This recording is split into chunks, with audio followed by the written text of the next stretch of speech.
السلام علیکم دوستو، میں آپ کا دوست دلشاد احمد واصلی۔ آپ دیکھ رہے ہیں DW نیٹ ورک 9۔ پیارے دوستو، آج کی اس ویڈیو میں ہم بات کریں گے کہ ایک بدکار عورت کو دیکھتے ہی ایک اللہ والے نے کیسے موت کو گلے لگا لیا۔ تو چلے آج کی اس ویڈیو میں جانتے ہیں اس واقعہ کی پوری سچائی اور پوری حقیقت۔ دوستو، بنی اسرائیل میں ایک عورت تھی جو بہت بدکار تھی۔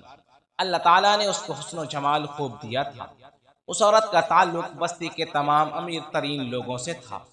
اس نے بدکاری سے اتنا مال جمع کر لیا تھا کہ اپنے لیے خوبصورت محل بنا لیا تھا، اور محل کے اندر ایک تخت بنوایا تھا جس پر وہ بن سنور کر بیٹھتی تھی، اور اس کی زندگی ایسے ہی گزر رہی تھی۔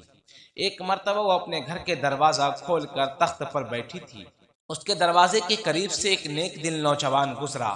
گزرتے ہی اس کے نظر اس عورت پر جا پڑی۔ اس عورت کے چہرے کی تصویر اس نوجوان کے دل پر ایسا چھپا کہ وہ تو آگے چلا گیا، لیکن اس کا دھیان ادھر ہی ٹکا رہا۔ کوئی بھی کام کرتے وقت نماز، تسبیحات، مراقبہ وغیرہ میں بس اسی کا خیال آتا تھا۔ وہ نوجوان اس بدکار عورت کی یاد کو بھلانے کے لیے روزہ بھی رکھا، اپنے آپ کو تکلیف بھی پہنچائی، مگر کوئی فائدہ نظر نہیں آ رہا تھا۔ اس عورت کو چاہ کر بھی وہ نہیں بھول پا رہا تھا۔ ایک دن اس نیک دل نوجوان نے ارادہ کیا کہ اس خیال سے میری جان نہیں چھوٹتی تو میں جاتا ہوں اس کے پاس۔ جو بھی مختصر سامان تھا ان تمام کو بیچ کر اتنے پیسے جمع کر لیا جتنا کہ اس بدکار عورت کی فیس تھی۔ وہ اس رقم کو لے کر اس عورت کے گھر پہنچا اور پیسہ دے کر اس کے سامنے چارپائی پر بیٹھ گیا۔ بات چیت کرنے لگا۔ اچانک بات کرنے کے دوران اس کے دل میں یہ خیال آیا کہ میں نے اللہ تعالیٰ کی عبادت میں اتنے سال گزارے ہیں، آج میرا خدا اس غیر محرم کے پاس بیٹھے بھی دیکھ رہا ہے۔ بس یہ خیال دل میں آیا تو مارے خوف کے وہ نوجوان کانپنے لگا۔ بدکار عورت اس سے پوچھتی ہے، تم کانپ کیوں رہے ہو؟ تمہارا چہرہ پیلا کیوں پڑ گیا؟ اس نوجوان نے جواب دیا کہ بس میری طبیعت ٹھیک نہیں ہے۔ تو اس عورت نے کہا کہ تم جو مقصد سے آئے ہو چلو اس کو پورا کرو اور جاؤ۔ اس نوجوان نے کہا نہیں۔ وہ بڑی حیران ہوئی کہ آج تک کوئی بھی مرد ایسا نہیں ہے جو میرے حویلی پر آیا ہو اور پیسہ دے کر میرے جسم کو نوچے بغیر چلا گیا ہو۔ اس عورت کے بار بار پوچھنے پر وہ نوجوان نے بتایا کہ میرے بدن کانپنے کی وجہ یہ ہے کہ میرا خدا مجھ کو دیکھ رہا ہے، میں کیا کر رہا ہوں اور کل قیامت کے دن اللہ کے سامنے کیسے جاؤں گا، اس لیے میں چاہتا ہوں۔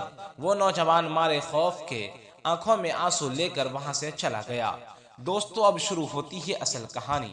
اس عورت کو نیک نوجوان کی بات دل پر ایسا اثر کیا اور وہ سوچنے لگی کہ ایک کنوارا نوجوان جو گناہ بھی نہیں کیا وہ اللہ سے اتنا ڈرتا ہے، میں رات دن گناہوں میں پڑی رہتی ہوں۔ یہ باتیں اندر ہی اندر اس عورت کو کھائی جا رہی اور وہ اپنے ہی نگاہوں میں شرمندہ ہو رہی۔ اگلے دن وہ دل میں ارادہ کر لی کہ موسیٰ علیہ السلام سے پوچھوں گی کیا میرے لیے توبہ کا کوئی راستہ ہے یا نہیں۔ جس وقت وہ عورت موسیٰ علیہ السلام کے پاس آئی اس وقت موسیٰ علیہ السلام بنی اسرائیل کے درمیان واز فرما رہے تھے، اور وہ عورت پورے گاؤں میں اپنے کرتوتوں کی وجہ سے مشہور۔ اس عورت نے ایک آدمی کے ذریعے پیغام بھجوایا کہ جا کر موسیٰ علیہ السلام کو کہو کہ فلاں عورت آپ سے ملنے آئی ہے۔ اس پیغام پہنچانے والے نے تمام لوگوں کے سامنے موسیٰ علیہ السلام کو کہہ دیا کہ فلاں عورت آپ سے ملنے آئی ہے۔ یہ بات موسیٰ علیہ السلام کو ناگوار گزری اور مارے غصہ کا کہہ دیا کہ جا کر کہو میں اس سے ملنا نہیں چاہتا۔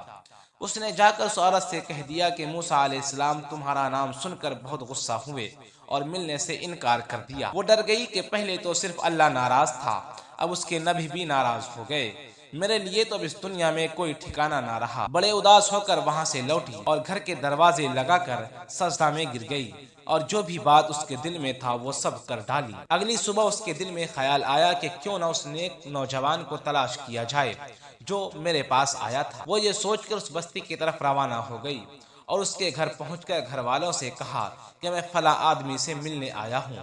جب وہ نوجوان اس کے سامنے آیا تو اس نوجوان کو پرانی تمام باتیں یاد آ گئی، اور وہ نوجوان مارے خوف خدا کے وہیں گرا اور مر گیا۔ اس کی موت سے اس عورت کو بھی بڑا رنج ہوا اور اس کے گھر والے پریشان ہو گئے کہ آخر معاملہ کیا ہے۔ 3 دن بعد اس عورت نے اپنی تمام گزری ہوئی باتیں بتائی اور آنے کا مقصد بھی بتایا کہ میں توبہ کر چکی ہوں اور اس سے نکاح کرنے آئی ہوں۔ لڑکے کے گھر والے نے کہا کہ اگر تم تیار ہو، اس کا ایک بھائی ہے، اس سے نکاح کر لو۔